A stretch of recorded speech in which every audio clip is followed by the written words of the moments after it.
So the Halloween event is now officially over.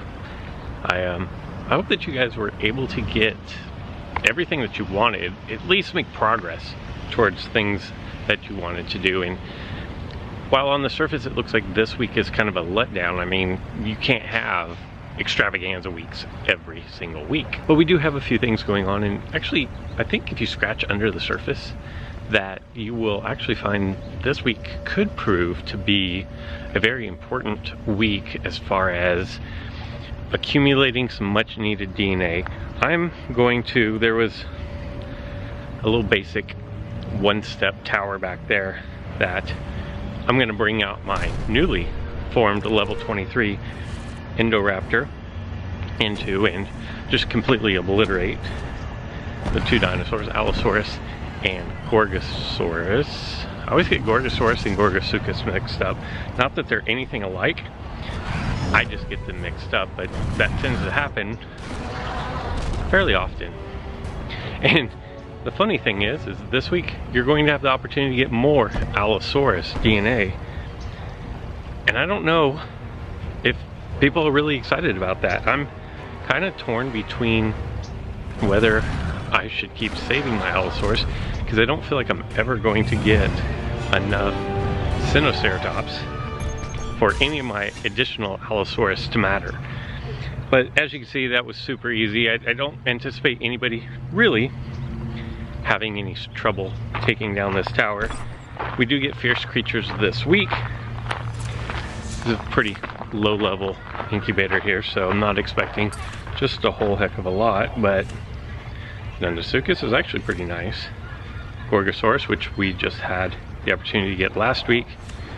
Ooh! And T-Rex.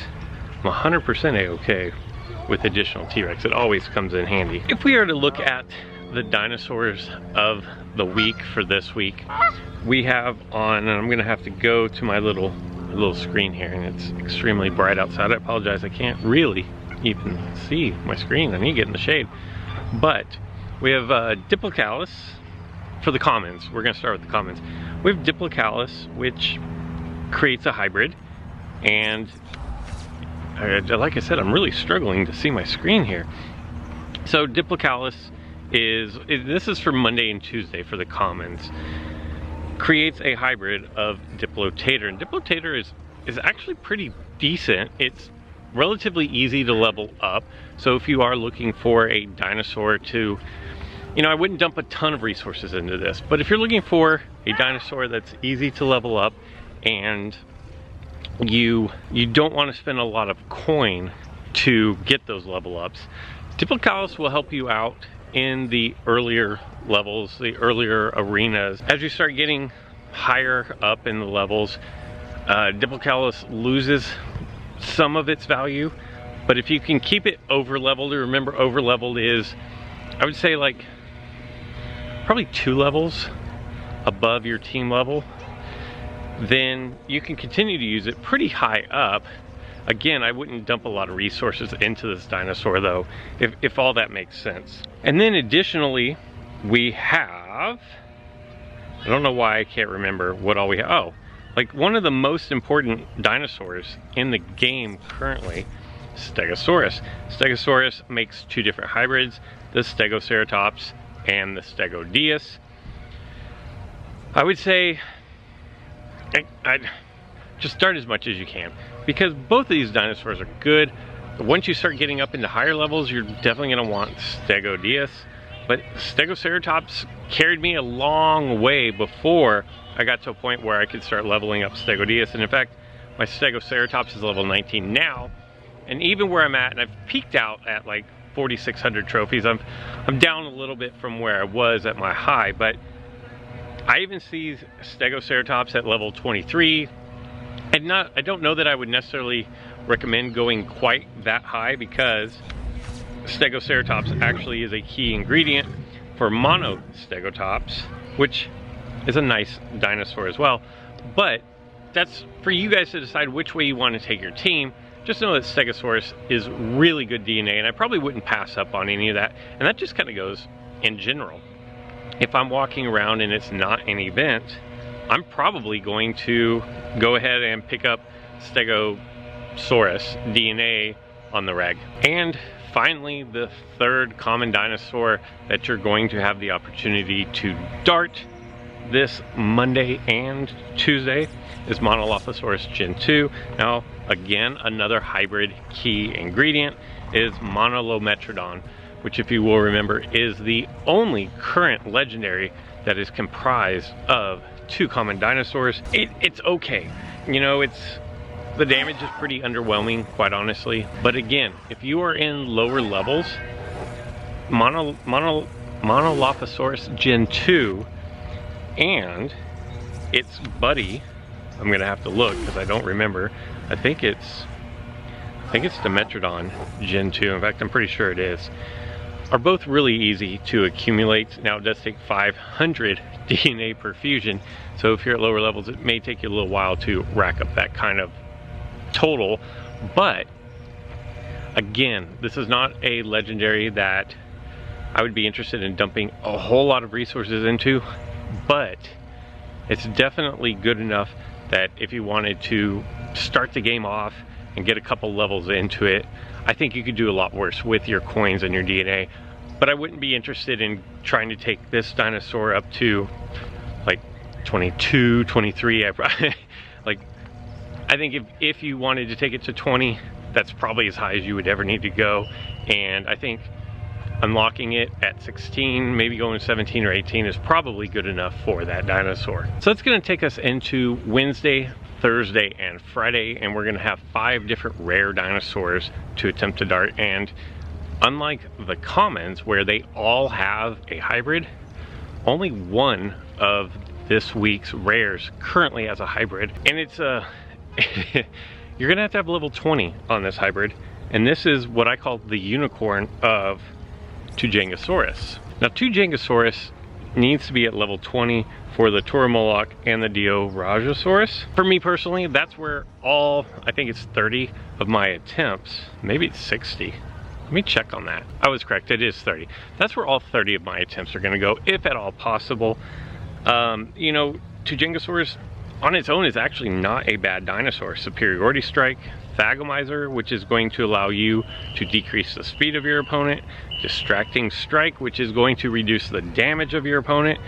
You have a swap in move, swap in attack, which is going to slow your opponent, and then you have a counter attack, which is only going to do 0.25 damage. But when you think of everything else that's going on, it's actually a really nice dinosaur for most players. And since you have to get it to level 20, at level 20 it's probably, like on my team, it would probably be pretty usable. And then obviously you have the 2 unique hybrids out of that. Other than that, I mean, if you're looking for something specific in a rare, go ahead and dart it. If you don't think that you're going to get all 30 of Tujangosaurus, you might as well dart whatever is available. And finally, over the weekend, we have 2 epic class dinosaurs to dart, which may seem like a little bit of a letdown after last weekend where we had the legendary and the unique. But you get Kentrosaurus and Kulosuchus, and I just can't help but think that Kulosuchus at some point soon is going to get some kind of a hybrid. I don't have any information that tells me otherwise, but I mean, it has a nice tool set and it's not being used at all. So I feel like the developers will find a way to put it to better use, whether it gets a buff or something, or a hybrid. It remains to be seen, but I probably would skip it for this event. We have had a lot of opportunities to dart Kulosuchus, but then Kentrosaurus is a dinosaur that I don't necessarily see all that often, and it has the, I can't say this one, spiky potato is what the guys over at MetaHub call it. It has this hybrid, so, you know, for me, it seems pretty obvious that Kentrosaurus is the one to go after, but I don't necessarily know that preparing for the future is all that bad of an idea. All right, so we do have 2 strike towers, actually 3 strike towers going on to start off the week. You already saw me take down one, and as you can see, I've taken down most of this one. Didn't want to make you sit through it. What I did for the first 5 levels is I just took my Indoraptor and just kind of plowed through. But what I want to do for these next 2 levels is, I don't want you, I want you, is I want to see, can I take basically this team of bleeding dinosaurs, and how does it do against these hard-hitting dinosaurs? So basically the plan, if you didn't see the video on the Raja Ankylosaurus level 30, basically I want to try to run the same system, and I want to know if it'll work against multiple dinosaurs. So what I'm going to do is I'm going to open with Gashing Wound. It doesn't do just a whole lot of damage right off the bat, and wow, that hurt. And then I'm going to swap in with my Suchomimus, and I may be up against a bit of a problem here, because this is going to hurt, and not just a little bit. Okay, 733 is not too bad, and that takes out my opponent. Now what I'm going to do is I'm going to swap out again against Irritator. Hopefully they go Ready to Crush. Although, I'm actually going to at least get one click in here before I bail out. And maybe having another dinosaur that did damage upon entry would have been better. So maybe something that enters in with a strike. I believe Nundasuchus has that possibility. Oh, but I can't swap out here.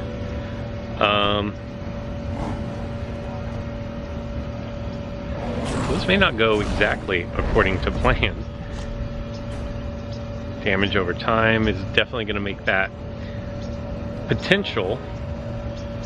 I don't have anything faster, and the damage over time has run out, so we're going to go with Suchotator, who can actually deliver a little bit of a blow.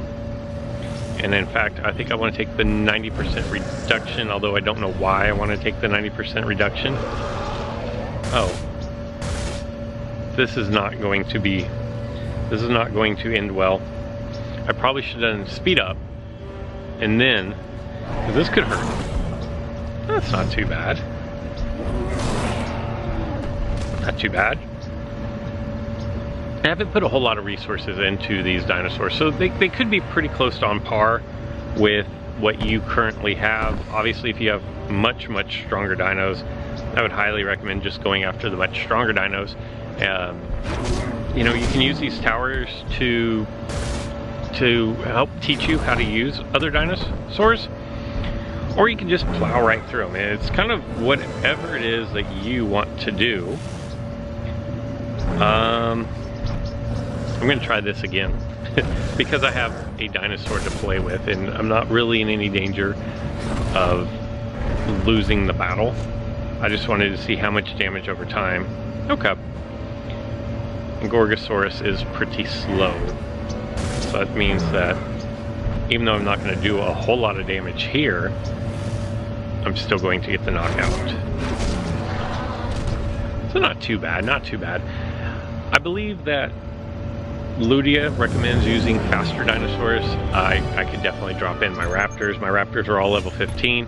Probably wouldn't even be much of a challenge there. But if you have raptors and you just want to plow through, raptors are a good way to go. I didn't necessarily like that a whole lot. I probably could have played it a lot better.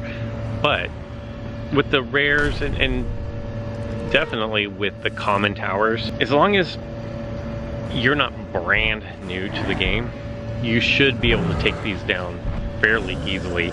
There will be some dinosaurs that present some problems. I'm actually going to use my speed up this time. Try to use that to my advantage and get that extra attack in there. And then, let's see, if I go there, that doesn't knock them out. So I'm going to go there, and then I'm going to swap out. Maybe. Yeah, probably going to swap out so that I start with my opponent getting a reduction of bleed. Ophiocodon. I mean, I guess it's better off just to sacrifice my dinosaur and take the damage. Because I could swap in later when that damage is going to be more useful. Like after this attack right here. Can go for the attack, drop down some bleeding effects on my opponent. Except for it's immune. That puts a bit of a crimp in my style here. Target. That wasn't good. I did not realize that Ophiocodon was immune, and I did not realize that there were any immune dinosaurs in this. I very well could be in a lot of trouble here.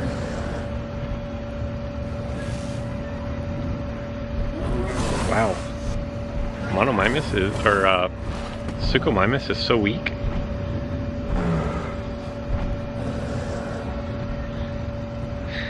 And that's going to leave me with an Apatosaurus. I can't believe I got myself in this position. Actually, I can believe that I got myself in this position. I just don't want to believe that I got myself in this position. Oh, and actually I got Argentinosaurus, not Apatosaurus, so maybe, just maybe that's actually going to be, of course, Dimetrodon Gen 2 I think is immune. Ouch, and that hurt a lot, so... Oh no. Oh no. I'm only gonna get... I have to knock out my opponent here. Oh no.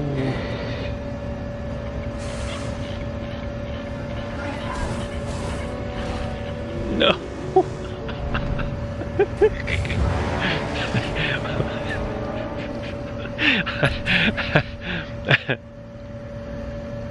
Oops.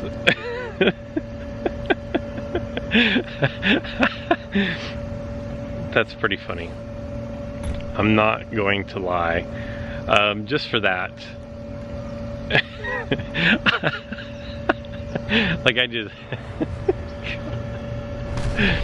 Okay, so when your opponents have immunity, and I don't know why I didn't notice that they didn't have immunity. I guess I thought because it was like T-Rex Gen 2 and Nundasuchus, which maybe has immunity too, I don't even know. But I just did not realize... Oh yeah, no, see there's no immunity. So half of them have immunity, half of them don't. And don't use bleeders on the last level because that doesn't go well. So just for that I'm going to enact a little bit of revenge. I'm going to let my Indoraptor do all of the work here. Probably won't even take more than 4 attacks. I imagine this final dinosaur will be higher than 1210. So it's going to take 2 attacks to I still can't believe I did that. I mean, if you can't laugh at yourself, who can you laugh at? And if you can't laugh at yourself, maybe you're taking it all just way too seriously. So this will be the final knockout blow. Then let's see what I get in the incubator. We're gonna call that one a day because that was your daily dose of comedy. Now I really find these rare incubators to be pretty lackluster, especially like in the battle arenas. The coins are good. Almost 1,000 Tarbosaurus. 2,400 Nundasuchus is okay. Gorgosaurus and T-Rex. Nothing really to write home about, but I hope this guy helps you guys defeat this tower. I believe you have a couple days to knock out that tower, and now you know don't use bleeders against it. That's all I've got for today, so until next time.